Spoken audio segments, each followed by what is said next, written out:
얼마 전 톰 포드가 에스티 로더 그룹에 3조 7천억 원에 인수되었다는 소식에 떠들썩했었는데요. 맥, 라메르, 바비 브라운, 아베다 등 글로벌 화장품 브랜드를 소유한 에스티 로더 그룹에서 가장 큰 규모로 인수한 브랜드라고 합니다. 톰 포드를 설립한 톰 포드는 영화 속 주인공보다 더 주인공 같은 삶을 살아왔는데요. 패션을 공부하는 학생에서 글로벌 명품 브랜드 디렉터, 그리고 영화 감독까지 모든 분야에서 성공적인 커리어를 쌓으며 억만장자가 된 톰 포드. 그가 만든 브랜드 톰 포드 스토리. 브랜드 읽어주는 여자가 읽어드립니다.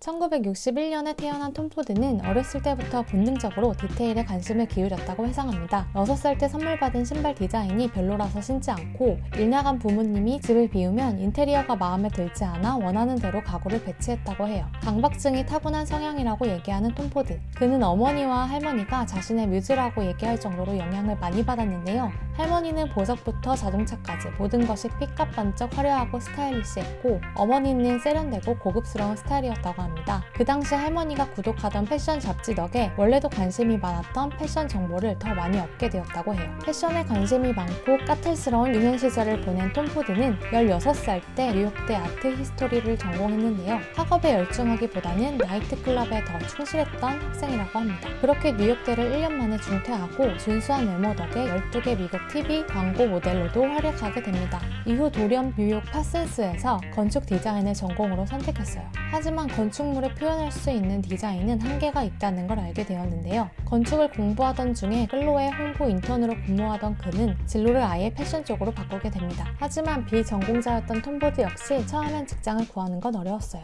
캐시 하드웍과 함께 일하고 싶었던 톰 포드는 그에게 매일같이 인턴 자리가 있는지 한 달 내내 전화를 했을 정도라고 합니다. 그의 집요함 덕에 결국 캐시 하드윅 보조 디자이너로 시작해 본격적으로 패션계 경력을 쌓아가기 시작합니다.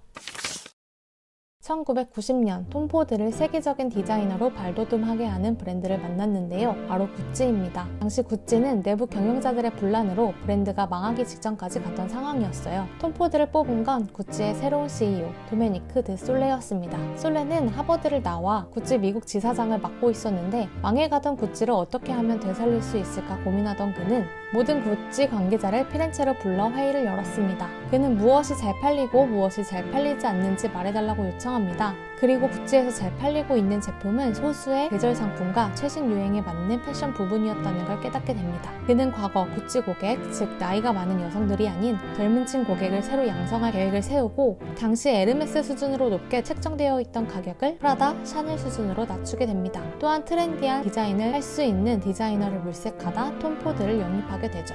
당시 29살이었던 톰 포드는 6개월 만에 여성복, 남성복으로 시작해 신발, 향수까지 담당하게 됩니다. 빠른 시간에 역량을 증명해낸 그는 4년 만에 구찌의 크리에이티브 디렉터 자리에 오르게 되었어요. 솔레와 톰 포드, 그렇게 환상의 듀오가 탄생했습니다. 톰 포드는 구찌의 모든 것을 바꾸기 시작했는데요. 구찌를 구원하기 위한 무기는 바로 에로티시즘이었습니다. 나이트클럽 스튜디오 5사에서 학습한 섹스는 무조건 팔리고 많은 소비자들이 가장 원한다는 생각 때문이었어요. 우리가 옷을 입는 이유는 결국 상대방에게 어필하기 위함이며 패션이야말로 성적 매력을 관능적으로 표출시키는 수단이라고 생각했어요. 당시 클럽에서 익힌 디스코 문화는 톰 포드 디자인에도 엄청난 영향을 미쳤는데요. 구찌의 크리에이티브 디렉터가 된 첫 해에 클럽에서 영감을 받은 글래머라는 요소를 디자인 컨셉에 반영하기 시작했습니다. 에로티시즘적 요소를 부각시켜 벨벳 바지, 사틴 셔츠 등을 선보였어요. 클럽 조명 아래 빛을 받으면 더욱 화려해지는 이런 패션은 짧은 시간 안에 뮤지션들 사이에서 엄청난 지지를 받기 시작했습니다.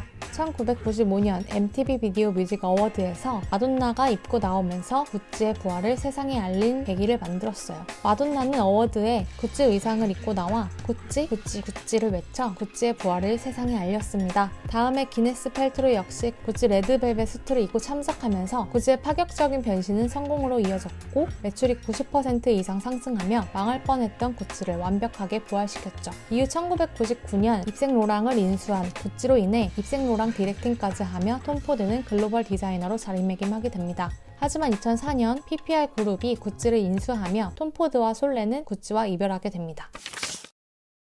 2005년 톰 포드는 자신의 패션 철학을 담은 브랜드 톰 포드를 런칭했습니다. 구찌에서 함께했던 솔레가 경영을 맡았죠. 초기에는 향수, 선글라스로 먼저 상품을 선보였습니다. 향수를 먼저 선택한 이유는 톰 포드 브랜드를 좀 더 많은 사람들이 경험했으면 하는 바람 때문이었는데요. 많은 럭셔리 브랜드가 상대적으로 저렴한 화장품, 향수를 출시하는 이유가 이것이죠. 성공적인 향수의 런칭, 톰 포드는 화려한 성공 궤도를 달리기 시작했습니다. 이후 여성복, 남성복, 화장품, 시계 등 컬렉션을 확장해 나가며 또 한 번 글로벌 브랜드로 자리매김했습니다. 톰 포드의 화려한 이력, 그 이력을 돌이켜보니 차근차근 만들어 나간 톰 포드 다움을 찾아볼 수 있었습니다. 포르노 시크의 대명사가 된 톰 포드는 그저 옷을 만들고 재단하는 패션 디자이너 그 이상이라는 평가를 받고 있는데요. 브랜드의 이미지, 아이덴티티를 명확히 하고 마케팅 전략까지 고안해내는 크리에이티브 디렉터의 시대를 만들어낸 것이죠. 톰 포드는 차별을 추구하기보다 톰 포드가 줄 수 있는 환상을 강력하게 보여줍니다. 브래드 피트, 데이비드 베컴, 제임스 본드 이 모두가 톰 포드를 입는 모습을 보여줌으로써 근본 있으면서도 섹시한 바람둥이가 될 수 있다고 말합니다. 우리가 어떤 브랜드이고 어떤 사람들이 입는지 계속해서 보여주는 것. 톰 포드다운지 아닌지를 구분하는 것은 결국 차별화를 만들어낸 것이죠. 톰 포드다움을 만든 톰 포드, 결국 에스티로더 그룹에 약 28억 달러에 인수되었는데요. 이로써 에스티로더는 뷰티 외 럭셔리 비즈니스로 확장하려는 시도가 이어질 것 같습니다. 어떤 것에도 뛰어나지 않지만 어떤 것이든 그럭저럭 해내는 사람이라고 자신을 평가하는 톰 포드. 타고난 감각, 완벽주의의 성향으로 끝까지 스스로를 의심하는 그를 자세히 알게 되니 톰 포드 브랜드가 더욱 매력적으로 느껴지는데요. 앞으로 톰 포드는 또 어떤 모습으로 찾아올지 더욱 기대됩니다. 지금까지 브랜드 읽어주는 여자였습니다. Oh, I need someone to love me.